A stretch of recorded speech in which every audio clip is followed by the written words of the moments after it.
faculdade, dando aula de tarde, de manhã, de tarde, de noite, na segunda, terça e quarta, né? Então, hoje é o final da maratona, e que faz a gente entrar numa nova fase do nosso curso, né? A gente focou muito no século XIX, e acho que um dos marcos importantes dessa transição é justamente o Código Civil, que foi um projeto tentado em vários que alguns países concretizaram no século XIX, França, Alemanha, e o Brasil também tentou fazer um Código Civil no século XIX, mas só conseguiu fazer um Código Civil no século XX.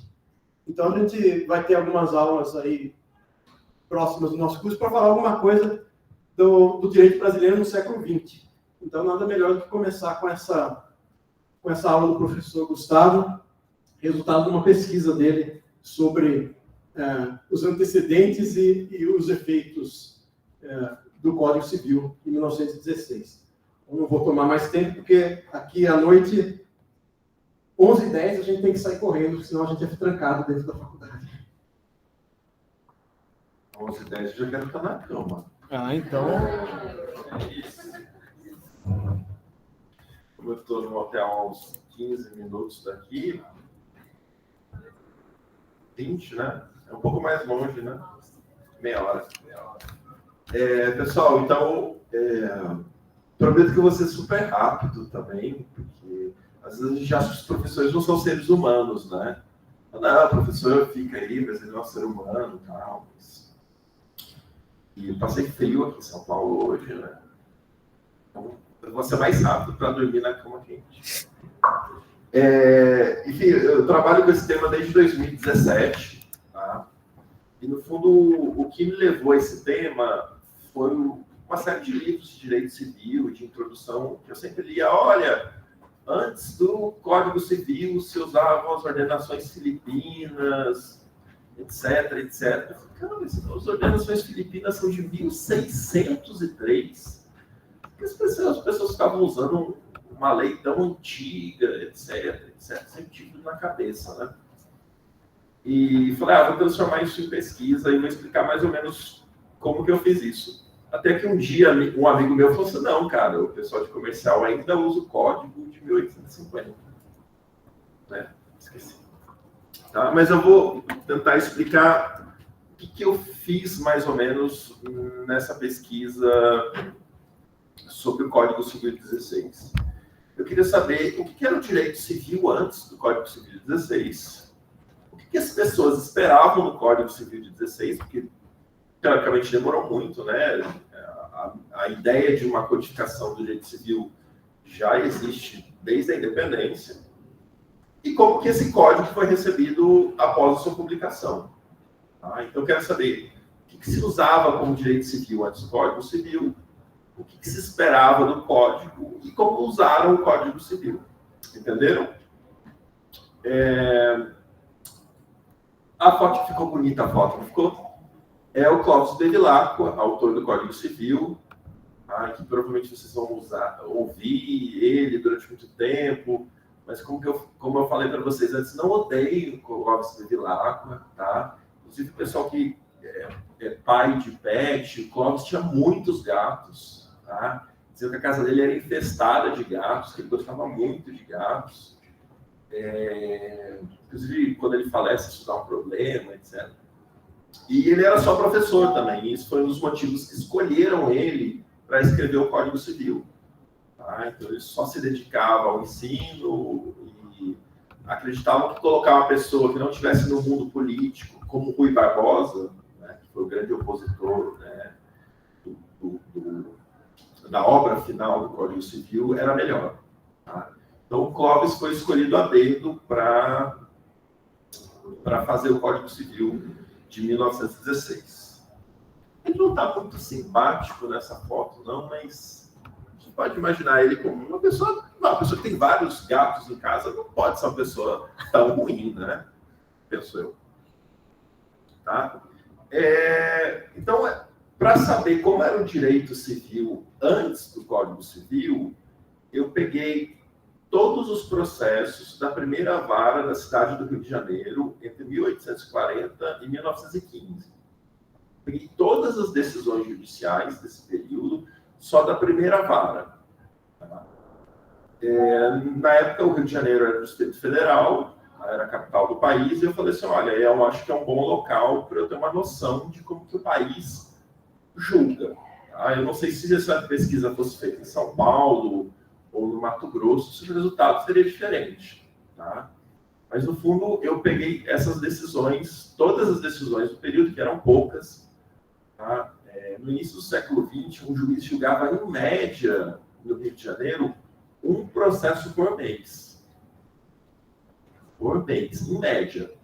Então, assim, se você contar que eles tinham férias, né, então era bem tranquilo.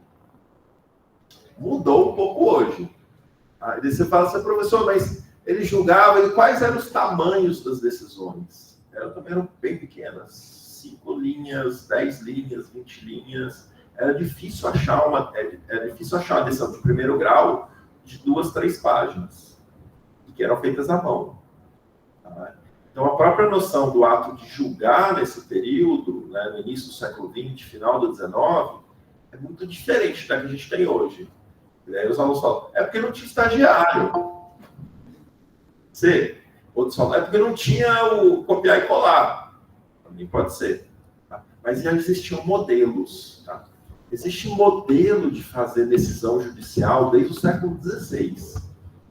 Tá? Então, o modelo que às vezes tem no escritório de advocacia é uma tradição centenária do direito, para o bem ou para o mal.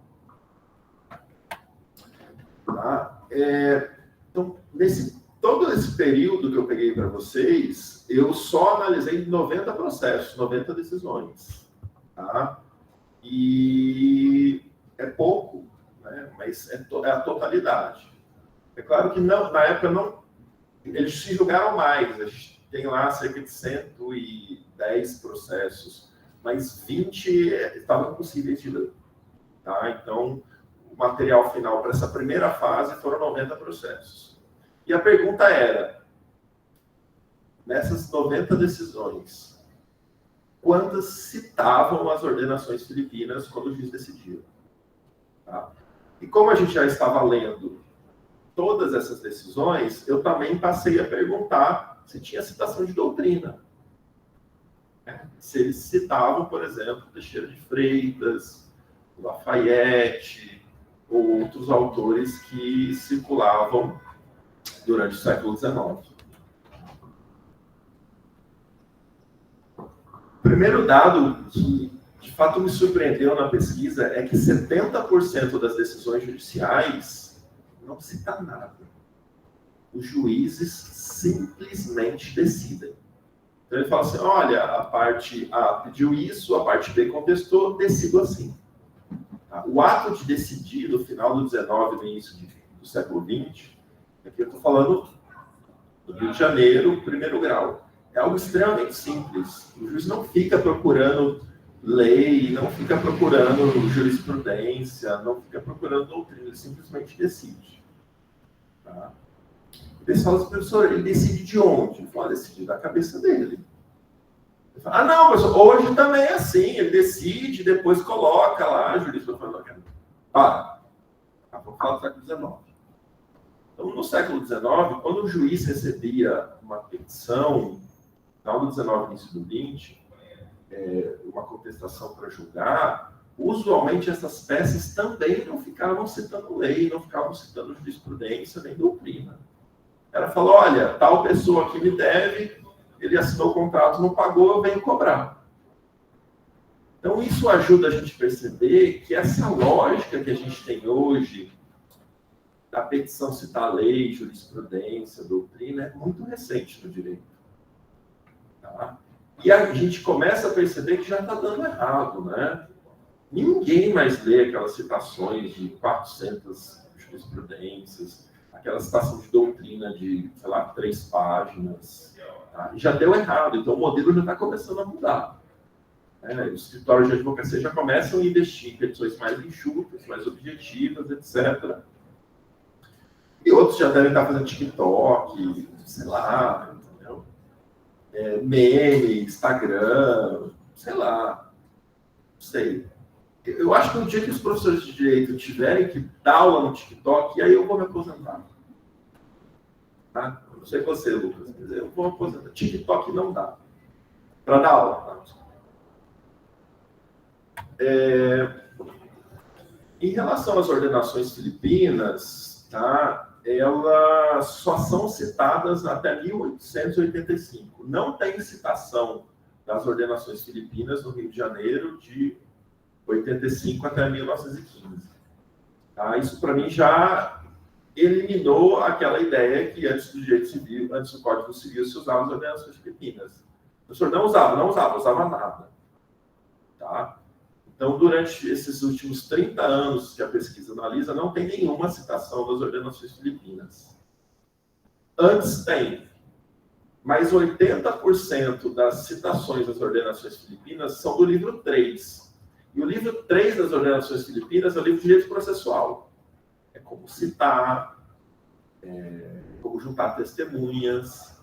Então, mesmo as ordenações filipinas, quando eram citadas no Brasil, no Rio de Janeiro, desculpa, elas eram citadas como regras processuais. Algo que para mim também foi uma surpresa. Tá?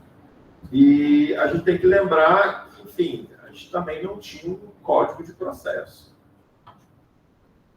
A gente tem uma consolidação do direito processual civil no final do 19, mas os códigos civis, os códigos de processo civil, são só da República e são estaduais. Então, o Código de Processo Civil do Distrito Federal, do Espírito Santo, de Minas, de São Paulo. O primeiro Código Civil Nacional é de 1939.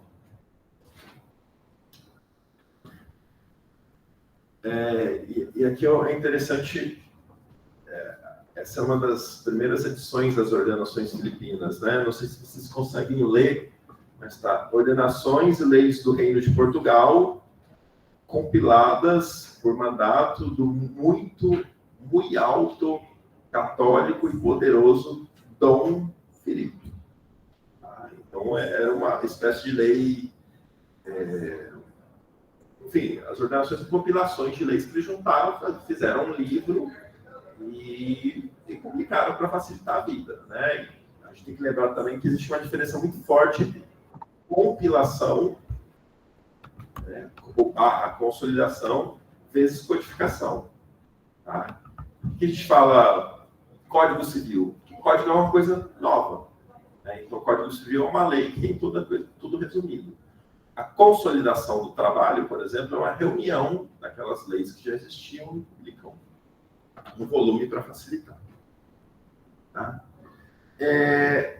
Menos de 10%, 9,35% das decisões cita a doutrina. Tá? E o autor mais citado, enfim, com uma distância muito grande sobre os outros, é o Teixeira de Freitas, que é o autor da consolidação das leis civis no final do século XIX. Tá? No final do século XIX, a gente tem projetos de Código Civil circulando, tem a consolidação do direito civil feita pelo Teixeira circulando, e tem a consolidação do processo civil também circulando. Tá? Mas isso não gerou um Código Civil, o que não significa que as pessoas não utilizavam no lugar do Código Civil às vezes. Tá? Mas, de fato, na prática, os juízes simplesmente decidiam, não faziam um apoio necessariamente a uma lei. E aí, um retrato do Teixeira de Freitas também, acho que, se vocês colocarem no Google Teixeira de Freitas, aparece a cidade de Teixeira de Freitas, na Bahia, também aparece ele, mas o nome da cidade é por causa dele.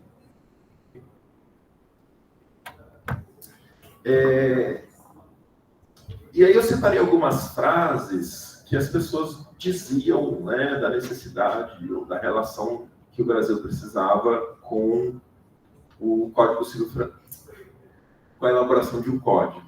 Tá? O Hermes da Fonseca, né, quando ele era presidente, na mensagem que ele enviou ao Congresso em 1913, ele fala, olha, se não tiver no Código Civil, a gente não consegue fazer a entrega da justiça nesse país. A justiça precisa do Código Civil. E ele meio que conclamava o Congresso a aprovar o projeto de Código Civil, falava assim, olha, é melhor um código imperfeito do que não ter código. É melhor ter defeito do que não ter código. Que é uma lógica completamente diferente à lógica das primeiras codificações europeias, né, que falou, não, o código ele é perfeito. Se você perguntasse para o Napoleão, ele falava assim, a minha grande obra não é como imperador, é o Código Civil. O Paulo de Lacerda falava que o direito civil no Brasil era uma mortificante balbúrdia. Tá? E o Pedro Lessa falava que a aspiração de todo o povo civilizado era ter um Código Civil. Então, de fato, existia na literatura jurídica e na política da época uma ideia de que o Código Civil iria organizar o país. Olha, tendo o Código Civil, as coisas vão ficar melhores, tudo vai funcionar, etc, etc. Aqui ao lado tem uma foto do projeto de Código Civil que foi feito pelo Clóvis, e está escrito ali encomenda do Epitácio Pessoa, que foi quem o convidou para fazer o projeto. Ficou muitos anos sendo debatido na Câmara e no Senado. Tá? O código é aprovado em 1916, passa a ser vigente só em 1917. Tá? E o que é interessante é que, para alguns, ele já nasce velho. Tá? Então, especialmente no direito de família, o código é muito criticado. Tá? Os movimentos feministas, por exemplo, da época, já diziam que o código nasceu velho. Né? Nascia porque a mulher, ao casar, passava a ter capacidade civil relativa. Tá? Então, as críticas ao Código Civil são muito fortes, seja no final do processo de elaboração dele, seja nos anos posteriores. Tá? Então, existe uma demanda, o Brasil precisa de código, qualquer código que vier está bom. Quando vem o código, as pessoas começam a falar, não, ele está muito ruim, ele é conservador, etc, etc. E ele fica vigente até 2002. Né? Então, eu sou de uma geração, por exemplo, que estudei com o Código Civil de 16. Tá? E que lembro da resistência que se tinha um novo código, onde as pessoas falavam, não, o código do Clóvis já está lá, já está tudo no código do Clóvis. Mas, enfim, de fato, ele sempre teve muitas críticas do início ao fim. Ok? Uma outra fotinha do Clóvis, tá? Que, como vocês podem ver, ele viveu bastante, né? 1859 a 1944. Então, as pessoas que têm gatos ou que escrevem códigos vivem bastante. Tá? Acho que ele já está até mais sorridente nessa foto. E daí eu passo para a segunda pergunta de pesquisa. Tá? Que eu falei assim, ok, eu já sei que antes não se usavam as ordenações filipinas e o juiz decidia segundo tradições, costumes, ele não precisava fundamentar, não precisava citar lei. E agora eu quero saber depois, tá? E aí a gente mudou um pouco, né? Porque essa pesquisa começou em 2017, a gente publicou o primeiro artigo com esse primeiro resultado, e quando a gente foi para a segunda fase, a gente estava numa equipe maior. Então a gente já pegou todas as varas cíveis do Rio de Janeiro, e a gente fez de 1917 a 1927. Tá? E a gente espera, enfim, continuar essa pesquisa para outros anos, porque no fundo a gente quer saber quando que essa lógica de citar muita lei, de citar muita jurisprudência, muita doutrina começa na prática. E aqui é mais ou menos a base de dados que a gente usou. Tá? Então a gente pegou as 5 varas cíveis que existiam no Rio de Janeiro, a gente selecionou todos os processos de cada vara e excluiu os processos que envolviam a fazenda pública, aqueles que corriam na vara civil. Ah, professor, e a vara de fazenda pública? Não existia. Tá? Então a gente excluiu e selecionou ali, ao final, 147 processos para ler. Foi o que se julgou no Rio de Janeiro nesses 10 anos. E desses 147, a gente teve que retirar aqueles que a gente não conseguia ler. Seja porque estavam danificados, seja porque era, enfim, não tinha máquina de escrever, tá, pessoal? Então, eram escritos à mão, etc, etc. Até tinha, mas não se usava nas decisões. E aqui, vocês podem ver que a quantidade de vezes que o Código Civil é citado. Ou seja, de 1917 a 1927, só 19% das decisões cita o Código Civil, da Vara Civil. Então, o que a gente percebe? Que ali, ó, vocês vão ver, ó, começa em 1917, 2 citações, 18 e 17, vai para 19 com 4 citações e vai caindo. Então, mesmo com o Código Civil sendo muito esperado, não tem essa febre de ficar citando muito o código. Por quê? Porque não é a lógica ficar citando lei para decidir. A lei é muito mais... Lei e direito, naquele período, é muito mais a consciência jurídica, os sentimentos, o ato de decidir. Então, o ato de citar o código para fazer a referência à decisão, ele também é raro, ele está só em 19% das decisões. E volta e meia a gente acha uma citação à ordenação filipina, mesmo durante esse período. Seja para dizer, olha, isso é proibido, ou isso é permitido desde as ordenações filipinas, ou alguma decisão que cita ela no meio de algum contexto.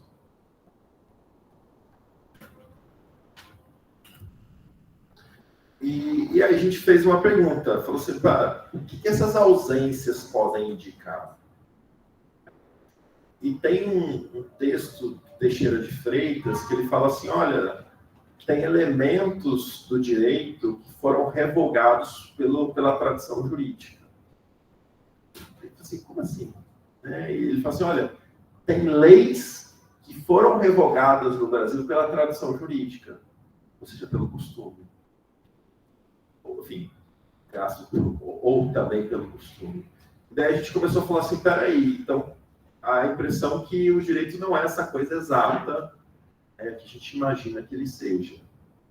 Os juízes estão decidindo, baseados, talvez, nessa consciência jurídica, e em textos, tanto do Teixeira de Freitas, quanto decisões do STF, por exemplo, quem fala é o ministro Pedro Lessa, ele fala, olha, determinados artigos que a gente tem hoje já foram revogados pela consciência jurídica. A gente não achou a boa definição na época do que era consciência jurídica, mas a gente sabe que existiam coisas que revogavam as leis, e que não necessariamente eram leis. Tá? E, professor, como você traduz isso? Leis que pegam e que não pegam? Não sei se é uma boa tradução, tá? Mas é uma boa forma de entender. Olha, a lei entrou em desuso. Mas entrou em desuso porque o STF falou que era inconstitucional? Não, o STF não fazia isso nessa época. Tá? Fazia raramente. Mas entrou em desuso porque as pessoas começaram a perceber que ela tinha contradições. Enfim, a comunidade jurídica era menor e tomava decisões que não necessariamente eram as decisões de revogar por lei.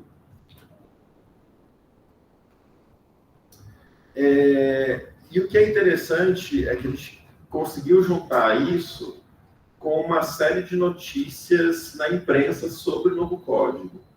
Tá? E as notícias usualmente são carregadas de críticas de jornalistas, de juristas, de advogados ao Código Civil, tá? Apontando defeitos, apontando contradições, pedindo reformas, dizendo que o Código Civil era feito só para quem era proprietário, que quem tinha aluguel sofria e que era necessário uma nova lei de aluguel, etc, etc. Então, é um monumento jurídico importante, que é muito desejado, muito esperado, mas que quando ele vem, ele não é tão usado e é muito criticado. Espero que vocês não tenham dormido, tá? Apesar do horário, da luzinha, assim, me ajuda, né? Já soneca. E, enfim, essa é uma pesquisa em andamento. A gente, de fato, ainda está querendo entender como que essas pessoas, de fato, julgavam tentando procurar nessas lacunas melhores elementos sobre o direito. E gostaria muito de ouvir sugestões, críticas, dúvidas. Se vocês quiserem perguntar, eu vou ficar muito feliz em tentar responder. Uma curiosidade. Conseguiu verificar onde houve essa mudança para começar a ver a citação de lei, uma coisa que é aos poucos, foi abrupta, ou algum então, especial? Entendi. A pesquisa está continuando, né? Então, a nossa hipótese é que, a partir dos anos 40, começa a aumentar o número de citações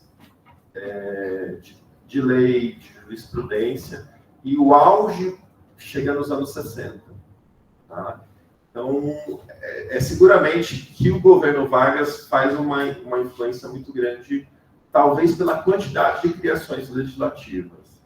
Porque a gente tem o Código Penal de 40, Código de Processo Civil 39, Código de Processo Penal 41, CLT 43. É muita novidade jurídica. Também tem uma produção jurídica muito grande a partir dos anos 40, que também está ligada ao aumento das faculdades de direito. No século XIX, o Brasil tem 2 faculdades de direito, até o final do Império. No início da República, começam a aumentar as faculdades, começam a aumentar os juristas e começam a circular mais as ideias. Então, essas são hipóteses para entender por que os anos 40 é um momento de ampliação desse número de citações, etc, etc. Ok. Posso ir passando? Claro. Não sei se vocês querem usar o microfone ou... Não, o que vocês querem. Pode ser. Por favor. Aí sim, quem sim. está acompanhando o Identifique-se, Ian Jorge. Professor, eu queria perguntar, mas um pouco mais num tom especulativo, sobre quais seriam os motivos para possivelmente as decisões serem muito curtas. Talvez a questão de você escrever à mão, ou de não haver uma necessidade de ser bacharel em Direito para estar advogando numa vara do Tribunal do Rio, etc. Acho que seriam as apostas que a equipe fez durante esse processo de pesquisar por um motivo que não se mostra pelos documentos. O que a gente percebeu? A gente percebeu que tem casos que são mais simples e que o juiz decide, às vezes, com uma linha. Tá? E nos casos mais complexos, eles citam jurisprudência, doutrina estrangeira. Tá? Então, a impressão que eu tenho é que os juízes do final do 19 e do início do 20, eles medem a complexidade do caso e verificam se precisam ou não fazer uma coisa mais complexa. Tá? E não é temático. Então, por exemplo, a gente tabelou todos os inventários. A grande maioria dos inventários é decidido de uma forma bem simples, mas tem um ou outro que é grande. Manutenção da posse, geralmente é bem complexa, mas tem um ou outro que é simples. Então, a gente já viu que o tema não é uma variável. A gente não sabe se as pessoas são variáveis. Tá? A gente ainda não mapeou isso. Mas, a princípio, a gente já acredita que é uma análise que o juiz faz daquelas pessoas que estão envolvidas no pedido e tal. E os juízes que nós trabalhamos são todos juízes de direito. Tá? São formados ou no Império ou na República e que foram para o Rio de Janeiro. Mas todos são formados em Direito. Inclusive, tem um caso bem interessante, que é de um juiz que é formado aqui, ele chama Nogueira Torres, 1871. E ele ele é nomeado juiz no Império, e é juiz do Ministério da Justiça. Né? A justiça era a atribuição real. O juiz era o braço do rei. E ele era de família de São Paulo, toda a tradição aqui em São Paulo, e ele é mandado para uma cidade do Rio, fronteiriça a São Paulo. Quando vem a proclamação da República, a República passa a justiça para os estados. E ele vai para o Tribunal do Rio. E daí ele passa a fazer carreira no Tribunal do Rio, vira desembargador, presidente do Tribunal do Rio. Agora, o mais interessante de tudo isso é que ele é formado no Império, vira juiz no Império, e durante a República, 90% do que ele cita é coisa do Império. Então ele cita Tribunal da Relação de Ouro Preto, que não existe. Nem Ouro Preto era mais capital. Ele cita Tribunal da Relação do Rio de Janeiro, ele cita Supremo Tribunal de Justiça, que não existe mais na República. Toda a literatura jurídica que ele cita também é do Império. Então, para nós, é uma coisa muito interessante, que vem a República, mas os juízes continuam julgando ou se inspirando no Império.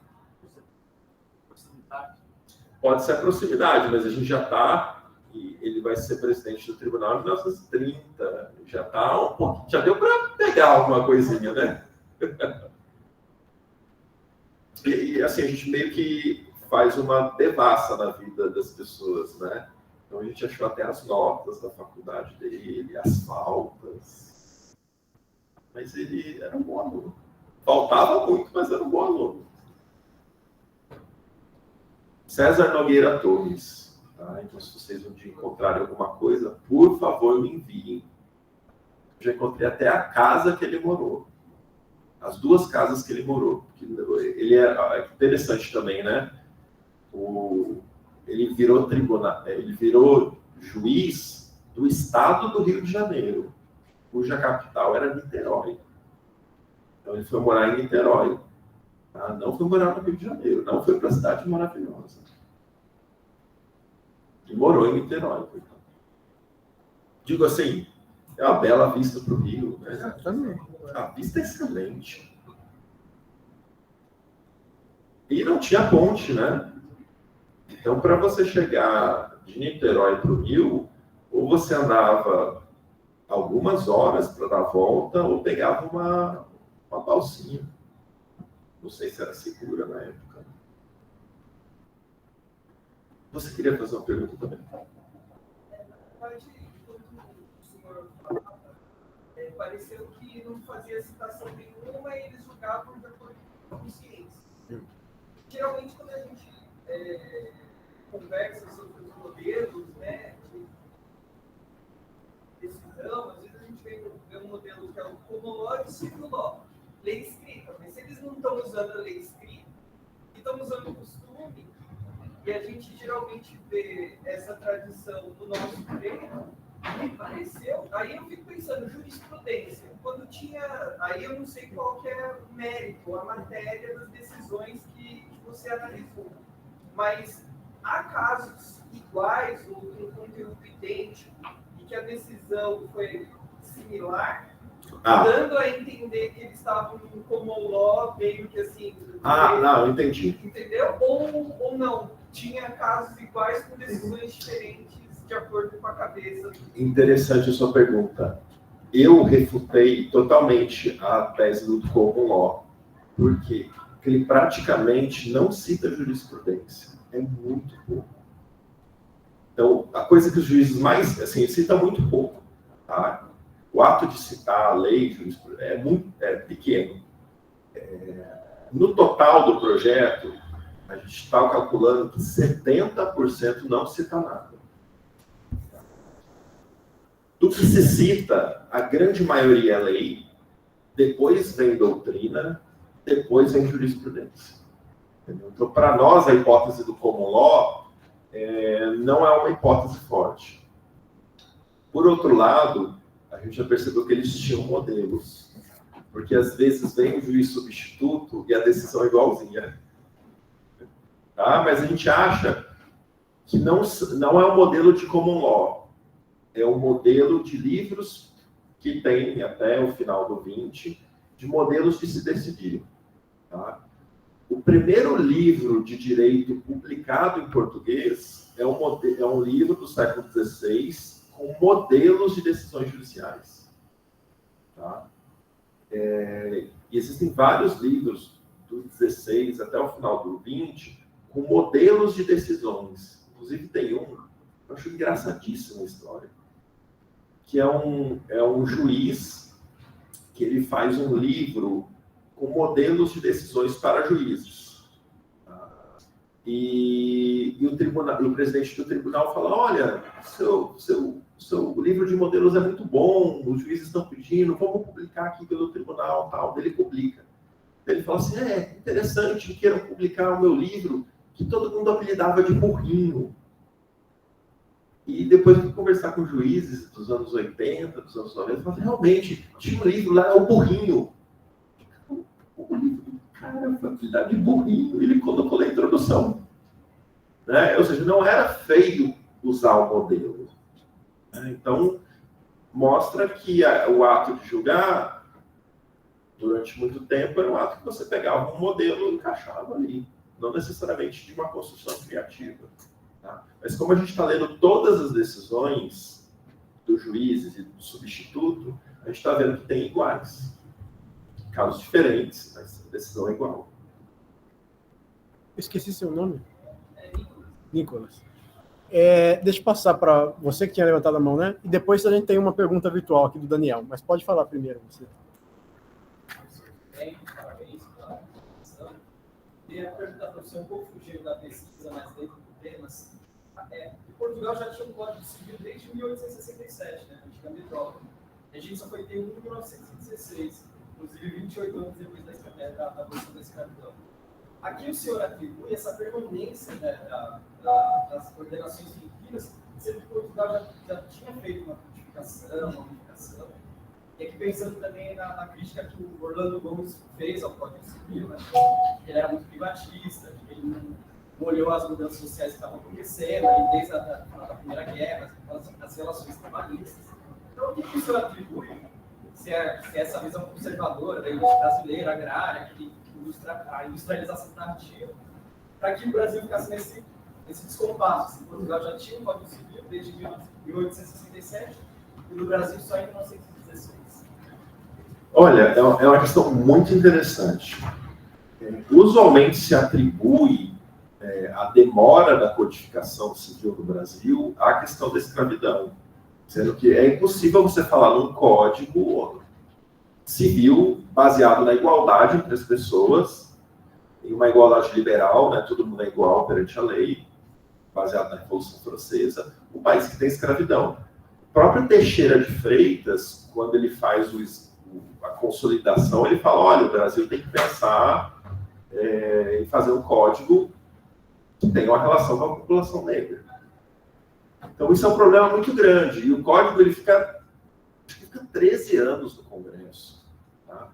Que, no fundo, fazer um código em si, em qualquer momento da história, é muito difícil. Tá? Num país que recém saiu da escravidão, mais difícil ainda. Num país que é rural, mais difícil ainda. Num país que é escravocrata, mais difícil ainda. Num sistema republicano que é completamente excludente, é mais difícil ainda. E daí eu tenho que falar para vocês, gente, lembra da Primeira República? Eram 3% da população votando, 5% da população votando. Então, uma noção de cidadania também muito diferente da noção que a gente tem hoje de república. Se eu falar assim, olha, vamos criar aqui uma república dos alunos aqui, a gente não vai excluir as mulheres, a gente não vai excluir quem não sabe ler. Então, a república nasce no Brasil como um sistema extremamente excludente. Na última eleição da república, se calcula que o número de votantes foi 5% da população. E sem a gente esquecer voto de cabresto, sem a gente esquecer a violência na votação, sem esquecer que não tinha cédula, sem esquecer que era público o voto. Imagina, você vai votar, deu esse exemplo de manhã, você vai votar, né, numa sala aqui, tinha um quadro, vou votar no coronel, o outro coronel está ali, fala, vai votar? Tá, acompanha ele até a casa dele. Então, tudo isso são mudanças que dificultam a nossa noção de república, né? E eu acho que está ligado o tipo de república, a ideia de Código Civil. Tá? Se você pegar as críticas que são feitas ao Código Civil em 16, eles falam, já está nascendo velho, já nasce conservador, não trabalha, não cuida das relações trabalhistas. E não é porque ele não cuida porque não existia, não cuida porque não quis cuidar. E falaram, não vamos regular o direito do trabalho. E se a gente olhar para o século XX, pessoal, regulação do direito do trabalho é muito raro. Por quê? Porque se regula através da CLT do trabalhador urbano. O trabalhador rural é só na segunda metade do século XX, demora demais. E o Brasil era o quê? Era um país rural. Então, foi uma opção não regular. Não é à toa que a Primeira República é um período de muitas greves, de muita demanda, de revoltas sociais, né, de estudantes participando de tudo isso. Né? Eu fiz uma pesquisa sobre uma greve de 1906, que passava a greve, os estudantes saíam aqui e iam para participar das greves, né? Porque tinha uma demanda reprimida por direitos, e as pessoas que tinham mais consciência iam atrás. Tá? Mas, de fato, nesse ambiente é muito mais difícil fazer um código. Hoje já é difícil fazer um código. Se a gente olhar para o Código Civil de 2002, ele foi feito nos anos 70. Nos anos 70. O nosso Código Penal é dos anos 40, e todo projeto que vem para reformar o Código Penal é retirado o que é pior que o Código Penal. Então, codificar numa democracia como a nossa, historicamente, é muito difícil. Tá? Na história brasileira, a gente tem, pegando o direito penal, né? Código Penal do Império, 1830, a forma de legislar é bem diferente. Código Penal da República, 1890, Congresso fechado. Consolidação das leis penais de 32 do Vargas, sem Congresso. Código Penal de 1940, sem Congresso. Tá? Daí Código Civil, 1916 só, passando décadas ali sendo tratado, extremamente conservador. E o outro Código de 2002, dos anos 70, também considerado para muitos, né, atrasado também. O problema é que a própria comissão que está renovando o Código Civil de 2002 não é uma comissão de pesquisadores, é uma comissão de notáveis, né? E a gente ainda acredita no Brasil que quem tem que fazer códigos são os grandes notáveis, tá? Vão iluminar as pessoas. Diga. Essas decisões e sensibilizações, elas ainda peguem um código. Assim,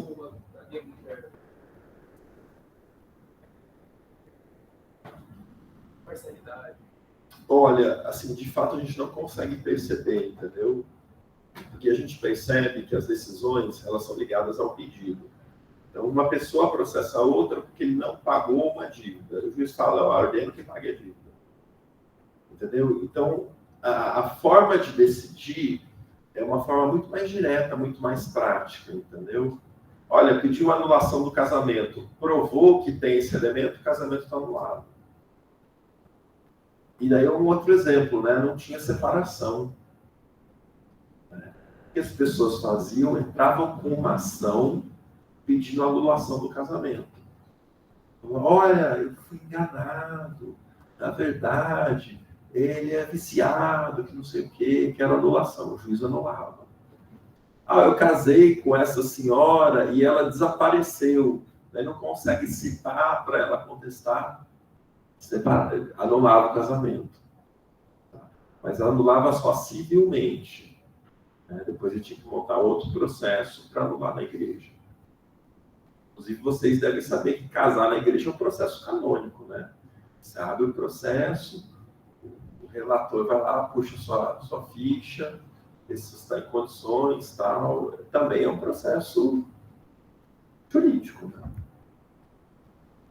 Eu queria só deixar uma pergunta que a gente tem aqui. Daniel, você que está online aí.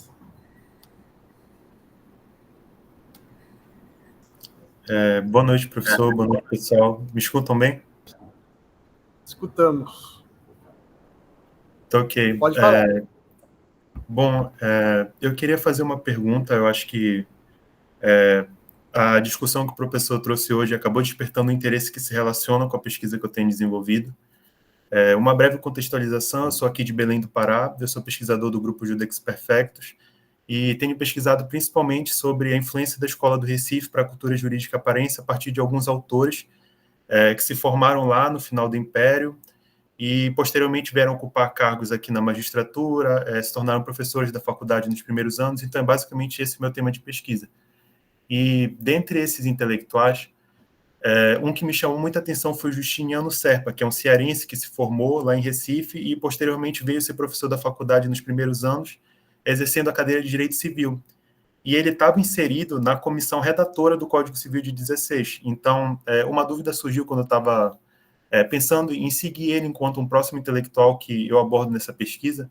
Foi uma dificuldade de encontrar, essa é a primeira pergunta, eu tive dificuldade de encontrar os anais das discussões do Código Civil e queria perguntar primeiro se o senhor se deparou com isso em algum momento da sua pesquisa, se tem a possibilidade de acessar as discussões em torno do Código Civil, talvez para mapear as posições do Justiniano Serpa nela e talvez pensar a possibilidade de pesquisa sobre, por exemplo, se ele, de alguma forma, trouxe as ideias que ele discutiu para a cátedra que ele teve aqui em Belém, ou se, de alguma forma, ele expressou elas na imprensa paraense. Esse seria um interesse de pesquisa que eu tenho. E seria essa, basicamente, a primeira pergunta. E a segunda pergunta seria sobre se há algum lugar privilegiado para essas discussões que o senhor conseguiu verificar. E essa pergunta vem de algo que o senhor comentou sobre que uma das críticas é de que o código já nasceu velho. Seria uma crítica principalmente dos movimentos feministas da época, e eu queria saber se esses juristas que redigiam o código, de alguma forma, eles tinham algum meio para discussão, talvez algum periódico, algo que estivesse servindo como espaço privilegiado para além da própria comissão redatora. Seriam basicamente essas duas perguntas. Parabenizo sua exposição hoje e mando um abraço aqui de Belém do Pará. O seu livro ele foi muito útil para a pesquisa que eu tenho desenvolvido, o livro de Pequeno Manual de Metodologia. Está ajudando muito. Eu sou um pesquisador em formação e ajudou na minha iniciação científica, no meu TCC, e se tornou leitura obrigatória aqui no nosso grupo. Os novos pesquisadores já estão tendo contato com ele, e é basicamente isso. Eu espero que eu tenha conseguido me fazer entender. Vocês não ouviram, né? Então vou falar. No fundo, ele perguntou se eu tive acesso ao debate no Congresso sobre a elaboração do código, aí se a figura do Serpa, que é um jurista do Nordeste, aparece lá. Tá? Eu vi citações do Serpa como doutrinador, mas não vi citações, enfim, discussões sobre ele na imprensa. E, no fundo, eu não procurei nos anais do Congresso, eu não fui ver as discussões sobre se o código ia para um lado ou se o código ia para o outro. Meu foco das críticas foram a imprensa da época. Tá? Então, todas as críticas que eu li sobre o Código Penal, elas foram publicadas nos jornais da época, tá? Que eu utilizei a hemeroteca para ver, enfim, como que a sociedade reagia. Então, não me preocupei em saber como que os juristas escreviam o código daquela época, a menos que eles publicassem nos jornais. Tá? Eu resolvi fazer uma espécie de fonte menos tradicional, né? Eu não queria falar, olha, o que o Clóvis Bevilacqua, o que, por exemplo, Orlando Gomes disse do código, né? Porque isso eu acho que já tem publicado de fácil acesso. Eu queria saber o que circulavam nos jornais, que aquelas pessoas do dia a dia reclamavam, as pessoas que iam, por exemplo, falar, olha, o código é muito cruel para quem paga aluguel, a gente precisa de uma nova lei do aluguel, e depois é feita uma nova lei sobre aluguel. Até hoje é cruel, né? Tá? Então, a minha ideia foi sair um pouco desses juristas tradicionais. E, assim, aí é uma dica de pesquisa. Eu acho que se vocês pedirem para o Congresso, eles enviam em PDF para vocês os debates, sabe? Todas as vezes que eu precisei da biblioteca do Congresso, da biblioteca do STF, eu enviei um e-mail e eles responderam, sabe? Às vezes eles enviam com PDF, porque no fundo é tudo domínio público. Então eu sugiro que vocês tentem lá. E obrigado pela pergunta e pela simpatia aí. Depois, quando eles forem em Belém, come um tacacá, toma um tacacá, um açaí. Isso também faz parte da história do direito. Mais alguém, pessoal? Escreveu. Eles que estão- Caíram, acreditaram em tudo. Vocês acreditaram? É sério?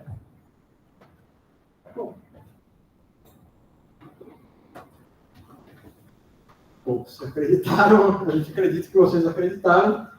E eu queria só dar 2 recados antes de agradecer. Bom, antes vou agradecer o Gustavo. No final da sua maratona, você foi premiado aqui, você atingiu nota 10 Tem na a sua... pior fase, que é pegar o avião. Pegar o avião, Mas foi não sei quantas horas aula nesses 3 dias aqui.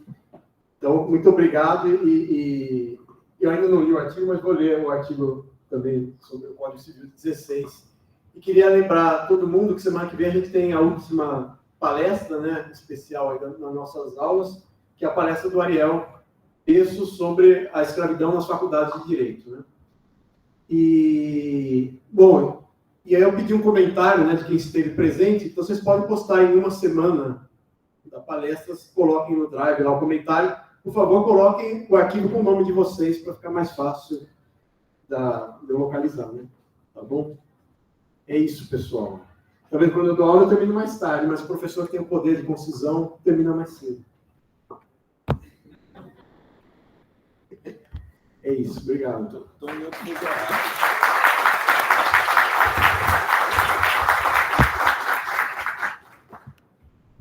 Um amigo que falava que o sonho dele era